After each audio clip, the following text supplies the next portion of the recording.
Yo, this story is crazy. Yo, last week was Juneteenth weekend, and look, y'all just better be lucky that submarine thing did come out because it really overshadowed a lot of stuff. Like it was one of the most violent weekends in Black America all across the country. Like there's videos of kids looting McDonald's.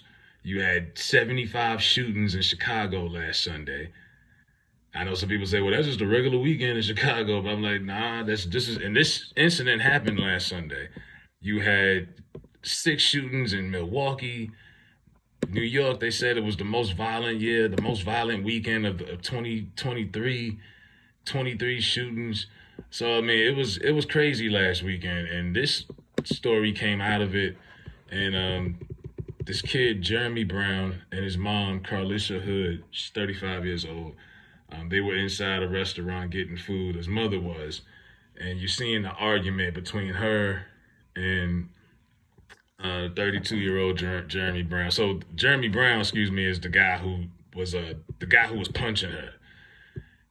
Coward, man. I mean, flat out. I mean, just seeing this guy. I mean, anytime a dude has to say, "I'm gonna knock you out" to another woman, you say that out loud. Like, first of all, you should have just exited out the place. Like, it's not even worth it. They're arguing because she's arguing with the clerk or whatever about her order being wrong.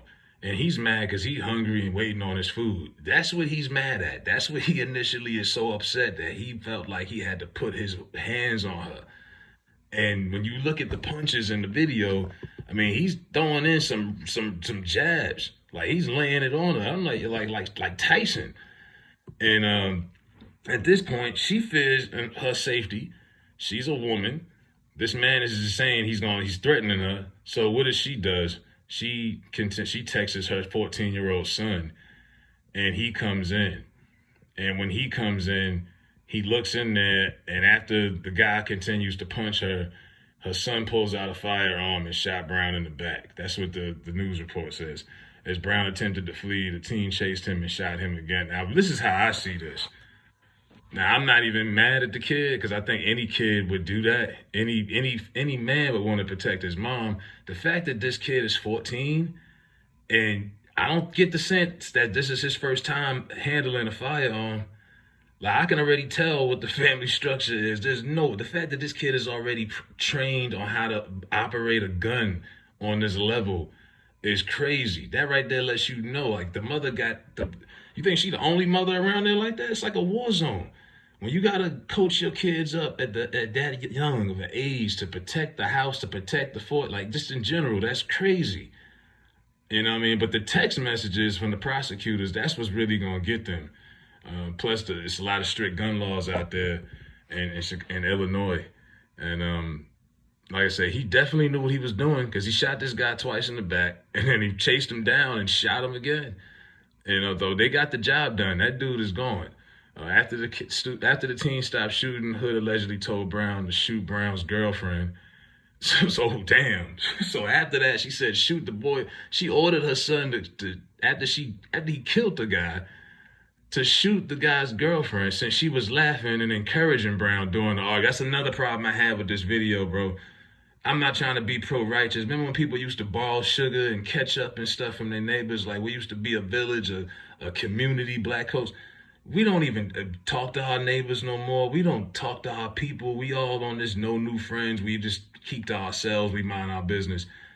How would you feel if your mother got hit or assaulted in a store and nobody in the store is going to stand up and stop it? Nobody broke it up. I see this old man looking at it. The guy's girlfriend's egging it on. People are in the store. No one from the back. No one did anything. And this woman is getting pummeled. That's crazy. This black woman was getting her ass whooped and nobody did anything to step in. And then you see that the girlfriend is laughing and joking. So out of anger, she was, all right, we'll get her too. Now, man, Hood could be seen attempting to take her firearm from her son, but her son pushed her away and they both got in the car to leave. So I guess she wanted him to shoot old girl.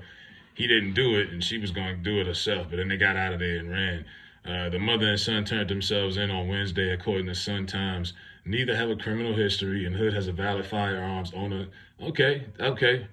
And people also got a GoFundMe for them that's up there also, uh, just to support them.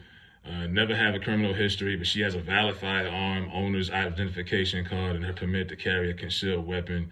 She was charged with murder and contributing to the delinquency of a minor. That's what's gonna, it's murder. Your son committed a murder, and it's a delinquency because, like I said, this kid's 14. You know what I mean?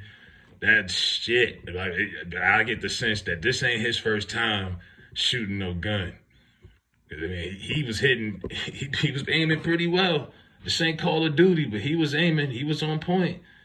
But yeah, there's a lot wrong with this. I mean, between nobody in the community, nobody in that store even stepped in. The man said it 3 times, "I'm gonna knock you out." Nobody stood up and did nothing. The woman feel like she could tell the single mom situation. She gotta have her son out here, unloading Glocks and all of this just to keep it's a lot of women probably feel like they gotta do that. You ain't got no man in the house. Your son's gotta grow up. You ever see The Wire when Neiman's mom put him on the corner? Said, "We gonna go see Bodie today." Put him on the corner because his father was locked up for like 20 years and she wasn't about to get no job. She made her son become the man of the house. This ain't just no TV shit, And I'm not trying to vilify this woman, but I mean, that's clearly what it looked like to me. But this was a wild, violent weekend, man, to say the least. Like I said, a lot of this stuff just got overlooked because of that submarine story everybody was infatuated with. And then you had a bunch of these boys that went missing, a bunch of these kids missing in Ohio, and no one's talking about that either. So, yeah, nearly 30 kids missing in Cleveland. What kind of shit is this? This is 2023 out here. But let me know what y'all think about this story with this punk woman hitting on this woman and nobody, I don't know what's worse, the fact that this guy pummeled this woman and nobody even did any damn things. I'm like, damn. We used to be, you know what I mean? We used to look out for each other, but on some funny shit. Like, I mean, no funny shit. People used to borrow sugar from their neighbors and shit. People used to, man, it's wild, bro. We in a different era, and you see the ramifications of it when you look at stories like this. That's all I'm gonna say. Let me know what y'all think in the comments. I'm rocking you eternally.